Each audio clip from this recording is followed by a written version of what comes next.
उनकी अहलिया बुशरा इमरान के अगेंस्ट एक दफ़ा फिर अडयाला जेल के अंदर तोशाखाना 2 ट्रायल बड़ी तेज़ी से चल रहा है। आज सुबह 10 बजे प्रोसीडिंग्स का आगाज होता है और शाम 6 बजे तक ये प्रोसीडिंग्स चलती हैं। इन प्रोसीडिंग्स में सबसे इम्पोर्टेंट बात आज के आने वाले 2 गवाह थे जिनके ऊपर सरकार के पूरे केस का इन्हिसार था। एक गवाह सुहेब अब्बासी जो अप्रेजर है, और एक इनाम उल्ला शाह जो हर केस में इमरान खान साहब और उनकी अहलिया के खिलाफ झूठा गवाह बनाकर पेश किया जाता है। इन दोनों गवाहान के ऊपर आज बहुत मुफस्सल जिरा हुई, जिसके बाद मैं आपको ये बता सकता हूँ कि तोशाखाना 2 केस आज ही बहुत बुरी तरह से ज़मीन बोस होके दफन हो चुका है। ये हमारे जो दो बहुत सीनियर वकला अरशद तब्रेज़ साहब और हुसैन मुफ्ती साहब, जिन्होंने इमरान खान साहब और बुशरा इमरान के बिहाफ पर आज की होने वाली प्रोसीडिंग्स में क्रॉस एग्जामिन किया, इन गवाहान की क्रेडिबिलिटी, उनकी ट्रस्टवर्दीनेस बिल्कुल आज ज़ीरो हो गई कोर्ट के आगे जो उन्होंने आज बयान दिया। मैं आपको ये बताता चलूँ कि इमरान खान साहब के खिलाफ तोशाखाना केस में सबसे अजीबोगरीब बात यह है कि ये किस्तों में प्रोसिक्यूशन हो रही है। कभी ईसीपी प्रोसिक्यूट करती है, कभी एक चीज़ के ऊपर, एक तोहफे के ऊपर प्रोसिक्यूशन होती है, कभी एक तोहफे के ऊपर प्रोसिक्यूशन होती है। क्रिमिनल लॉ ऐसे नहीं चलता। तमाम प्रोसिक्यूशन यकजा करके एक ही ट्रायल होता है उसका। इससे ना सिर्फ नेशनल एक्सचेकर का नुकसान है, जेल का नुकसान है, कोर्ट का नुकसान है, और साइल के ऊपर आप देखें, इमरान खान साहब के ऊपर मैं बार बार कहता हूं कि ना लीगली पॉसिबल है, ना for a human being possible है कि वो इतने मुकदमात की पैरवी करे, इतने मुकदमात में वकील इंगेज करे, और एक के बाद एक केस जो है वो it's a never ending story. So अफसोस की बात यह है कि इमरान खान साहब के ऊपर सिर्फ एक केस इस वक्त बकाया है, उनकी और उनकी अहलिया के ऊपर। उसका नाम अलकादिर ट्रस्ट है। अलकादिर ट्रस्ट के ऊपर हम पूरी गर्मियों की छुट्टियां इंतजार करने के बाद आज से 5 दिन पहले इस्लामाबाद हाई कोर्ट में जब बिलाखिर पहुंच ही जाते हैं, और बिलाखिर जब हमारे केसेस लगा ही दिए जाते हैं, तो फिर भी अलकादिर के केस में तारीख नहीं दी जाती। ये अफसोस की बात यह है कि जब खवातीन के केसेस को बहुत प्रायोरिटी हासिल है, हमेशा से जजेस ने बड़ा सॉफ्ट कॉर्नर रखा। बुशरा इमरान के केस में जमानत मांगते हुए, उसकी हेयरिंग मांगते हुए, जमानत मांगते हुए नहीं, जमानत की हेयरिंग मांगते हुए हमें आज 7 महीने हो गए। जनवरी की सजा है, ये सितंबर हो गया है, और अभी तक ये हेयरिंग हमें फिक्स नहीं की जा रही, अभी तक तारीख नहीं दी जा रही। ये बहुत अफसोस की बात है। जजेस की तादाद भी है, मौका भी है, दस्तूर भी है, असूल भी है कि खवातीन के केसेस को तो कम से कम सुना जाए, मगर उनका केस भी नहीं सुना जा रहा। इमरान खान साहब बड़ी दलेरी से एक के बाद एक केस को फेस करते आ रहे हैं। केसेस नहीं खत्म हो रहे। केसेस एक खत्म होता है तो दूसरी सजा का बंदोबस्त कर दिया जाता है।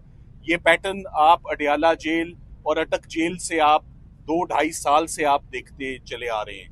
तकरीबन 800 दिन हो गए इमरान खान साहब को जेल में। इमरान खान साहब ने चीफ जस्टिस साहब से भी अपनी अपील की कि उनको सिर्फ और सिर्फ अदालतों से सुनवाई चाहिए और कुछ नहीं चाहिए। इंसाफ हम खुद ले लेंगे, सिर्फ हमारे केसेस फिक्स किए जाएं। हमारे केसेस नहीं फिक्स किए जा रहे। अलकादिर का केस फिक्स नहीं किया जा रहा। ये जो आज केस तोशाखाना का हम करके आए हैं, इसमें आज 8 महीने हो गए हैं हमें अर्ली हेयरिंग्स देते हुए। इस्लामाबाद हाई कोर्ट के चीफ जस्टिस साहब जब से उन्होंने ओहदा संभाला है, तब से इमरान खान साहब और उनकी अहलिया का कोई केस फिक्स नहीं हो रहा। किसी केस में हमें हेयरिंग नहीं मिल रही, and this is very very unfortunate. So all we are hoping for and all we expect and all we ask for is a hearing from the Islamabad high court. वो हेयरिंग नहीं दी जा रही। तो आज इमरान खान साहब इसी बात पर बहुत ज़्यादा वो उनको तशवीश थी कि जब केसेस लगा भी दिए गए फाइनली, तो फिर बिलाखिर तारीख क्यों नहीं दी गई। तारीख इसीलिए नहीं दी गई कि अगर तारीख दी जाएगी और अगर केस फिक्स होगा तो जैसे पिछले केसेस का हाल हुआ है वैसे ही इस केस का होगा। मैं चाहूंगा हलीमा आप आपको और ब्रीफ करें। रहीम, अभी जो सलमान सफदर ने आपको बताया केस का, उसका मैं इमरान खान का पैगाम जो है, जो मैं देने आती हूँ और पहले भी हम देते आए हैं पिछले 2 साल से, वो सिर्फ इमरान खान का पैगाम है। उन्होंने हमें हदायत की भी है कि अपना मेरा पैगाम आप तक मीडिया तक पहुंचा दें। आज इमरान खान ने वाज़ेह तौर पे ये बात की, और आपने सलमान सफदर से भी सुन ली होगी, कि आज जब केस ख़त्म हो गया था, जो गवाह एक झूठा साबित हो गया, तो उसकी उनसे पूछा कि उसका क्या सज़ा होती, कितने साल सज़ा है? 7 साल सजा है। 7 साल। झूठ बोलने के ऊपर 7 साल सज़ा गवाह को मिलनी चाहिए थी। उल्टा इमरान खान का केस फिर भी चल रहा है। आज तो ख़त्म हो जाना चाहिए था। जज साहब को तो उसी वक्त कहना चाहिए था जज केस ख़त्म हो गया। इस पे इमरान खान ने आज कहा है कि इस वक्त इमरान खान का ट्रायल सिविल ट्रायल नहीं चल रहा, इस वक्त इमरान खान का ट्रायल मिलिट्री ट्रायल चल रहा है। वहाँ पे 2-3 मीडिया के लोग आते हैं जिनको बेचारे इस वक्त तो उनको इजाज़त ही नहीं कोई सवाल करें या बात करें, तो इमरान खान की बात कोई बाहर मीडिया के थ्रू अगर उन्होंने बात भी आजकल करते हैं तो नहीं आती है। इससे वो हमें कहकर भेजते हैं। उन्होंने कहा इस वक्त मेरा मिलिट्री ट्रायल चल रहा है, ये बिल्कुल सिविल ट्रायल नहीं है। कहते हैं कि जो कुछ उनके हकूक़ हैं, जो जेल के कवानीन के मुताबिक, जो पाकिस्तान के कवानीन के मुताबिक, वो भी सहूलियात बुशरा बीबी और इमरान खान को जेल में नहीं मिल रही हैं। एक वो आइसोलेशन में है, उनकी सारी मुलाकातें बंद कर दी गई हैं, किसी को उनसे मुलाकात करने की इजाज़त नहीं है, और ये जेल के कवानीन के ख़िलाफ़ है। उनको अपने बच्चों से बात करने की 8 महीने में एक दफ़ा करवाई गई है। वो किताबें मांगते हैं जब तक जज ना बैठा हो, और बेचारे जज साहब, इसलिए इमरान खान कह रहे हैं मिलिट्री ट्रायल चल रहा है, क्योंकि जज हुक्म देता है सामने हमारे, पुलिस को कहता है कि जाके इनकी किताबें ले आओ, जाके इनको सहूलियात दे दो, इनका टीवी चला दो, इनके जो आइसोलेशन है वो ख़त्म करो, लोगों की मुलाकात करा दो। जज इमरान खान कहते हैं जज फैसला नहीं कर सकता, उसके हाथ में कुछ भी नहीं है। ये जो ट्रायल चल रहा है, ये ऑर्डर आते हैं कर्नल साहब से, और कर्नल साहब डायरेक्ट आसिम मुनीर से ऑर्डर लेकर ये केस भी चला रहे हैं। अगर जज के हाथ में होता और उसने कानून के मुताबिक करना होता, इस वक्त अब तक वो केस ख़त्म करके इमरान खान और बुशरा बीबी रिहा हो चुके थे इस केस में भी।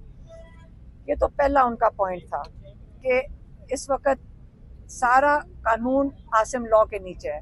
दूसरी बात उन्होंने की अफ़गानिस्तान के ऊपर। उन्होंने कहा जो ऑपरेशन चल रहा है, जो हमारे इलाकों में ऑपरेशन चल रहा है, उन्होंने 3 पॉइंट्स बताए। उन्होंने कहा देखें, अगर आपने अमन लाना है, इसमें 3 लोगों का शरीक होना बहुत ज़रूरी है। एक अफ़गानिस्तान की हुकूमत, दूसरा अफ़गानिस्तान के लोग, और तीसरा हमारे इन इलाकों के लोग जहाँ पे ऑपरेशन कंडक्ट किया जा रहा है। इन सबको मिलकर, इन सबको साथ लेकर जब तक नहीं चलेंगे, कोई ऑपरेशन किसी दहशतगर्दी के खिलाफ कामयाब नहीं हो सकता। उन्होंने ये कहा कि पहले आपने जो अफ़गानिस्तान के साथ कर रहे हैं, ये 9 मई की तरह ये फॉल्स फ्लैग है, क्योंकि पहले आपने लोगों को धक्के देके यहाँ से पाकिस्तान से निकाला। वो लोग जो आपका ना दीन और ना इंटरनेशनल रेफ्यूजीज़ के जो कानून है वो इजाज़त देते हैं कि आप तीन नस्लों से यहाँ बैठे हुए जो हमारे मुहाजिरीन थे, हमारे मुसलमान भाई थे, वो उनको आपने ज़बरदस्ती शॉर्ट नोटिस पे आपने उनको कहा पाकिस्तान से निकल जाएं।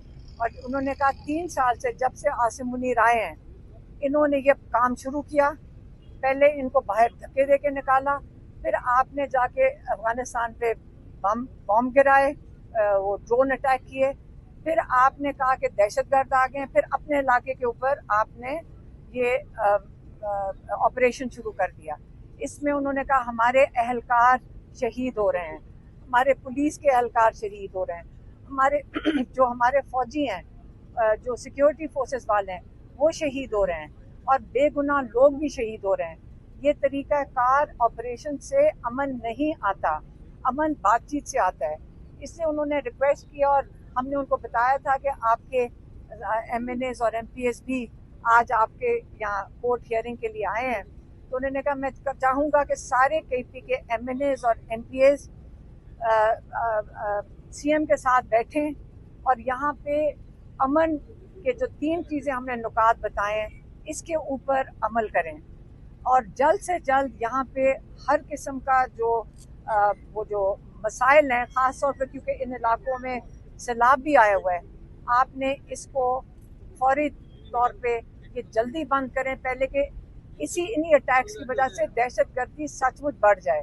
एक दूसरा उन्होंने कहा कि सारे जो अलायंस के लोग हैं, मैं क्योंकि सीएम साहब को वो अफगानिस्तान नहीं जाने दे रहे, हमारी यहाँ हुकूमत सेंटर की, उन्होंने कहा जो अलायंस के हेड हैं महमूद अचकज़ई साहब, वो अपने अलायंस को एक अमन डेलीगेशन लेकर जाएं, अमन डेलीगेशन लेकर जाएं अफगानिस्तान और उनके साथ मिलकर मुशावरत करके इसका हल ढूंढें। ये इमरान खान का दूसरा पॉइंट था। तीसरा पॉइंट, तीसरी बात उन्होंने की क्या थी? हाँ तीसरी बात माफ़ कीजिएगा, मैं थोड़ा सा जहन से निकल गया था।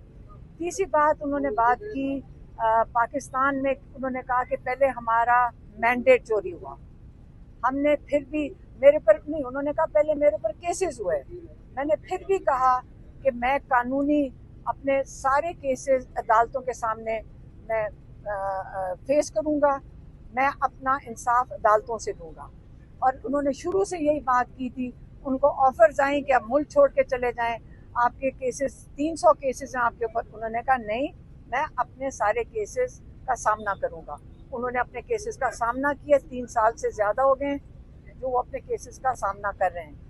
फिर उन्होंने कहा कि उन्होंने हमारी पार्टी के ऊपर जुल्म किया, उन्होंने हमारा इलेक्शन चोरी किया, उन्होंने इलेक्शन मैंडेट, उन्होंने जो 2/3 मेजॉरिटी थी आपने चोरी कर ली।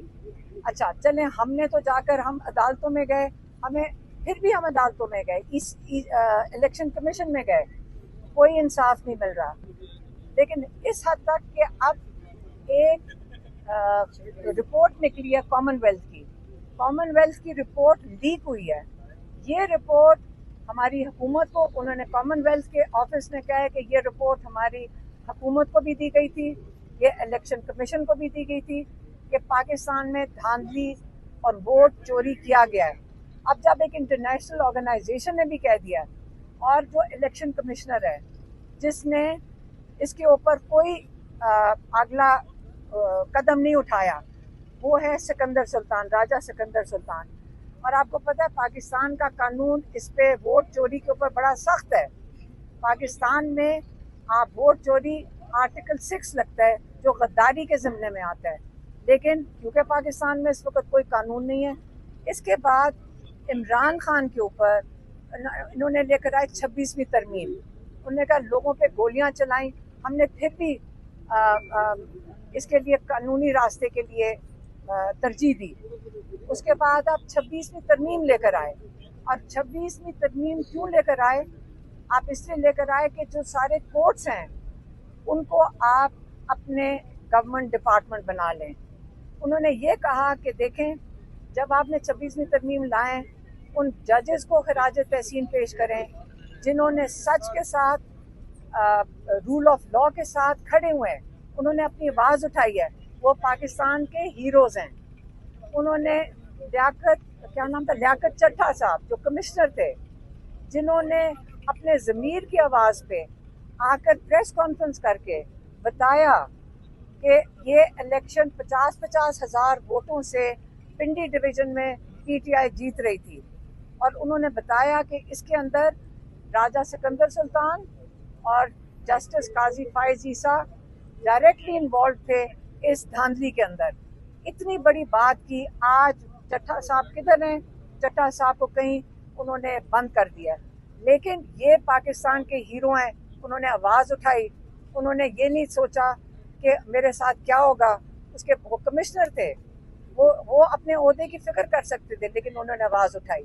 तो इसलिए आप उनको भी खराज तहसीन, वो पाकिस्तान के हीरो वो भी हैं, उन्होंने सच के साथ खड़े हुए, उसी तरह जजेस खड़े हो रहे हैं, ये पाकिस्तान के हीरोज़ हैं। पाकिस्तानी पूरी कौम इनको खराज तहसीन के अलावा इनके साथ खड़ी हो।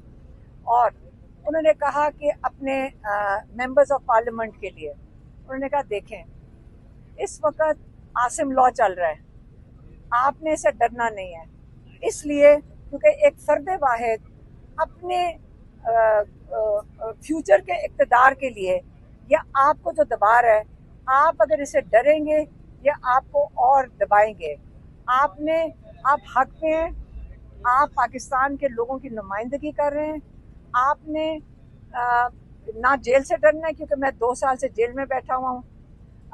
और उन्होंने कहा कि आपको ये जितना आप इनसे खौफ ज़दा होंगे या आपको और दबाएंगे, इसलिए उन्होंने कहा क्रश करेंगे। और तीसरा उन्होंने कहा कि आप देखें पाकिस्तान जो केपी के अंदर कर रहे हैं, ये लोग ये जान के कर रहे हैं, क्योंकि केपी के अंदर एक दफ़ा ANP की हुकूमत के दौरान इन्होंने यही ऑपरेशन किया था और उन्होंने ANP को इसी तरह ही क्रश किया था कि उन्हीं के इलाके में उनकी गवर्नेंस को कमज़ोर किया था। इसलिए केपी की सारे MNAs और MPAs की रिस्पॉन्सिबिलिटी है कि वो CM के साथ बैठकर अमन यहाँ पे कायम करें और गवर्नेंस रिस्टोर करें। और तीसरा क्या था वो वाला, हाँ, और अगर उन्होंने कहा कि देखें, अगर आपके लिए मुश्किलात पैदा करते हैं, आप सिर्फ एक काम करें, जो मेरा पैगाम है उसको रीट्वीट कर दें सारे MNAs MPAs और पार्टी के लोग, सिर्फ मेरे ट्वीट को रीट्वीट कर दें ताकि सारे एक पेज पे हों। और आखिरी चीज़ उन्होंने कही थी, हाँ, कि मुत्तहिद रहें, बिल्कुल सारी पार्टी, क्योंकि पार्टी पूरी, वैसे तो सारे पार्टी तो एक ही पेज पे है, पूरा पाकिस्तान एक पेज पे है, लेकिन जो बाकी ओहदेदारान हैं वो सारे एक पेज पे रहें, इकट्ठे रहें। और क्योंकि आपने जो मुकाबला कर रहे हैं वो एक जुल्म का मुकाबला कर रहे हैं, आप मार्शल लॉ का मुकाबला कर रहे हैं, आप आसिम लॉ का मुकाबला करें, और ये चलेगा नहीं, क्योंकि जुल्म का निज़ाम नहीं चल सकता इंशाल्लाह। और उन्होंने एक और जो हदायत भेजी थी वो थी कि आप पेशावर में फ़ौरन जलसा करें और सबको बुलाएं वहाँ पे पेशावर में। और एक जो पहला स्टेप है, उन्होंने कहा है कि बहुत बड़ा जलसा इंशाल्लाह होगा, सारे जमा होंगे। और यहाँ से कहते हैं, उन्होंने ये भी कहा कि ये जो हम कमेटियों से निकल रहे हैं, हमने इनको लेजिटिमाइज बहुत देर कर लिया है। हुकूमत को इलीगल हुकूमत, चोरी शुदा मैंडेट की हुकूमत, इसको हमने बहुत देर लेजिटिमाइज किया है। हमने क्योंकि कानूनी रास्ता इख्तियार कर रहे थे, लेकिन अब वक्त आ गया है कि हम इनको लेजिटिमाइज नहीं करेंगे। इससे जो पहला कदम था, हमने कमेटियों से कौन सी नेशनल असेंबली की कमेटियों से और सेनेट की कमेटियों से सबको कह दिया है कि वहाँ से उनसे निकल जाएं और रिज़ाइन कर दें। और वो अगला जो लाएमल है आज उन्होंने नहीं दिया, आज उन्होंने सिर्फ जलसे का दिया है और ट्वीट का दिया है, और बाकी जो है वो मेरे ख्याल में अगली दफ़ा देंगे। मेहरबानी, शुक्रिया। क्लियर हो गई है कि ये जो जितने केसेस हैं खान साहब पे या बुशरा बीबी पे, हमारी पार्टी पे, ये सारे बेसलेस हैं।